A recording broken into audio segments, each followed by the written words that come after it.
जय साथियों इस वक्त हूँ मैं गोरखपुर ज़िला में। और गोरखपुर ज़िला में जानते हैं चौरी चौरा क्षेत्र के अंतर्गत आने वाले जो सरार है और कोना है, कोने और सरार के बीच में इस समय मौजूद हूँ। हमारे जस्ट पीछे राप्ती नदी की निर्मल जलधारा है जो काफ़ी तेज़ी से विकराल रूप धारण कर रही है। इस समय वर्तमान में गोरखपुर ज़िला के सरार और कोने के बीच से राप्ती नदी की निर्मल जलधारा देख रहे हैं।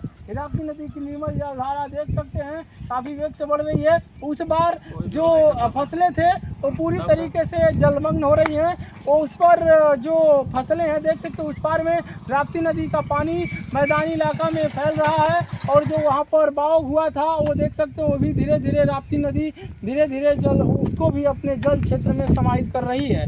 और यही का हाल नहीं है, लगभग में गोरखपुर जिला में जो भी राप्ती नदी के किनारे गांव हैं उन सबको राप्ती नदी का जो जल है वो अपने जल क्षेत्र में समाहित कर रहा है और राप्ती नदी का जलस्तर धीरे धीरे ऊपर की तरफ बढ़ रहा है। और ये वर्तमान तस्वीरें आप गोरखपुर जिला के सरार और कोने के बीच से देख रहे हैं। इन दिनों राप्ती नदी समय से पहले ही लोग करें, राप्ती नदी का जल क्षेत्र काफ़ी तेज़ी से मैदानी इलाका में फैला है जिसके कारण खरीफ की फसलों के अंतर्गत आने वाली फसलें जलमग्न हो चुकी हैं और ऐसे किसानों पर भी काफ़ी इम्पैक्ट पड़ता है और पशुओं के लिए जो चारा की बुआई इसमें होती है उनके लिए भी काफ़ी क्षति हुआ है। कचरांचल का इलाका जो राप्ती नदी के किनारे बसता है, वैसे तो कचरांचल का इलाका जो राप्ती नदी इनके पास से गुजरता है ये एक जीवन रेखा का काम करता है। लेकिन जब राप्ती नदी विकराल रूप धारण करती है तो कचरांचल के लोगों को उसकी समस्याएं भी झेलनी पड़ती है।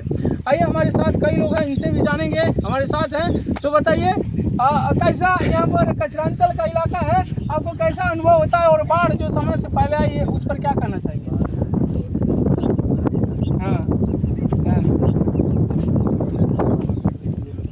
परवर की खेती, उस पार में परवर की खेती हुआ है वो सब जलमग्न हो गया। राप्ती नदी अपने घर में समाहित कर दी। रुकिए और देखिए यहाँ पर है और काफी पहलवान नदी है, तो बताइए और ये राप्ती नदी पड़ रही है झमाझम, कुछ वो बोलिए राप्ती नदी पड़ रही है उसके बारे में कुछ बताइए। तो हर साल का ये है, कुछ साल से पहले इस साल थोड़ा समय से नुकसान तो होता ही है। देखिए बाढ़ एरिया जो है उसमें नुकसान तो होता ही है और इस बार काफ़ी मतलब पहले कुछ आ गया है, वही पहले आ गया। हाँ, और जो मतलब पशुओं के लिए कम से कम चारा वारा कट जाता है उसके बाद आता है। इस बार पहले आने के कारण सब कुछ खत्म हो चुका है। ठीक है, अभी भी अगर कम हो जाए तो अच्छा है, नहीं तो फिर तो यहाँ पर जो भी राप्ती नदी बाद में आती थी तो लोग चारा वारा खिला लेते थे। हाँ, इस बार अभी टीवी जमीन से ऊपर आ रही थी तब तक कहीं बुआई ही नहीं हुआ है, कहीं बुआई ही नहीं हो पाया है। जहाँ बुआई हुआ वो भी जलमग्न जो हो गया है वो भी खत्म हो चुका है।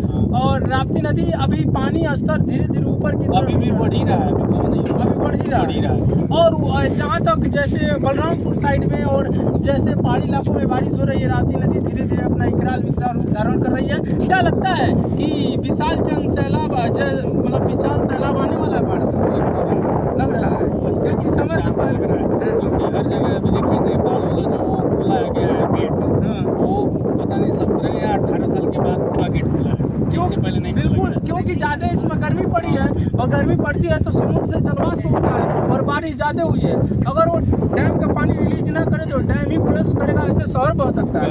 तो इसीलिए वो फाटक उसे खोलना पड़ रहा है। तो अच्छा, अब ये हमारे ये कचरांचल का इलाका है जो गाँव के देख सकते हैं सारा जलमग्न हो रहा है, जिसके बारे में क्या कहना चाहेंगे? जो यहाँ बंदे का मरम्मत होता है, बंदे का रिपेयरिंग कराना तो बहुत जरूरी है। देखिए अगर नहीं होगा तो बाढ़, अभी मान लीजिए बाढ़ अभी बाहर है बंदे के, अगर कहीं अंदर आ गया ना तो बहुत नुकसान हो जाएगा, बहुत नुकसान हो जाएगा। अभी मान लीजिए जिसके पास वो सक्षम है आदमी वो तो कुछ भी कर सकता है, अपना उतना रखा है खाने पीने, बाकी जो इसी पे डिपेंड है वो लोग तो बिल्कुल 352। हाँ, और ये रिपेयरिंग तो बहुत अच्छा है कि अगर हो जाता है तब तो बहुत बेटर है, नहीं तो फिर बाढ़ तो आना एकदम तय है। क्योंकि 52 गाँव के दायरा को सुरक्षा कवर प्रदान करता है ये बंधा, और कहीं से भी बंधा टूटा तो 52 गाँव को जलमग्न कर जाएगा। और इसमें बहुत सारी फसलें भी हैं जो 52 गाँव के अंतर्गत आती हैं। तो प्रशासन को विशेष ध्यान देना चाहिए और योगी आदित्यनाथ की सरकार की दिव्य दृष्टि इस बंदे पर पड़ना चाहिए, क्योंकि 52 गाँव का सवाल है। क्यों? और चाचा आप क्या कहना चाहते हैं? राप्ती नदी समय से पहले दस्तक दे चुकी है और बंदे का रिपेयर कैसा चल रहा है आपके साइड में, इसका बताने का प्रयास कीजिए। रिपेयर चल रहा है कि चल रहा है, बंद है अभी बंद है रिपेयर। अब चलावे हाँ। अगर ऐसे अधिक बाढ़ आ जाए तो 152 गाँव चल जाए।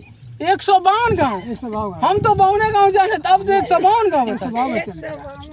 152 गाँव? हाँ ये देख सकते हैं, हम अभी तक 52 गाँव जानते थे। चाचा करे हैं ये बंदा टूटा तो 152 गाँव जलमग्न हो जाएगा और विशाल राप्ती नदी के जल छत से घिर जाएगा और काफी जनजीवन अस्त व्यस्त हो जाएगा। क्यों?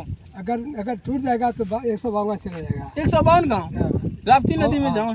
अगर अभी अगर बंदा सुधर जाएगा सुधर जाएगा तो हो सकता बच जाए। तो कोई ठीक नहीं है जितना जल चल रहा है। तो प्रशासन तो ध्यान दे रही है ना, पूरा रिपेयर करवा रही है। ठीक है तो कोई बात ही नहीं, तब करवा रही है। इधर आपकी साइड में पूछ रहे हैं। ठीक करवा देगी तो बढ़िया है। अरे इधर हुआ है कि नहीं ये बताइए। अभी क्या हो रहा है? अभी हुआ नहीं है। नहीं हुआ है। तो आई राप्ती नदी दिखाई आपके एकदम बंदे पाक हिलोरे मार रही है। तो अब नहीं तो कब? अरे अभी कम मार रही है। हाँ अच्छा नहीं हो सकता कहाँ चाहिए कोई ठीक है। हाँ। कोई ठीक नहीं इसका। कोई ठीक अभी और भी आ सकती है।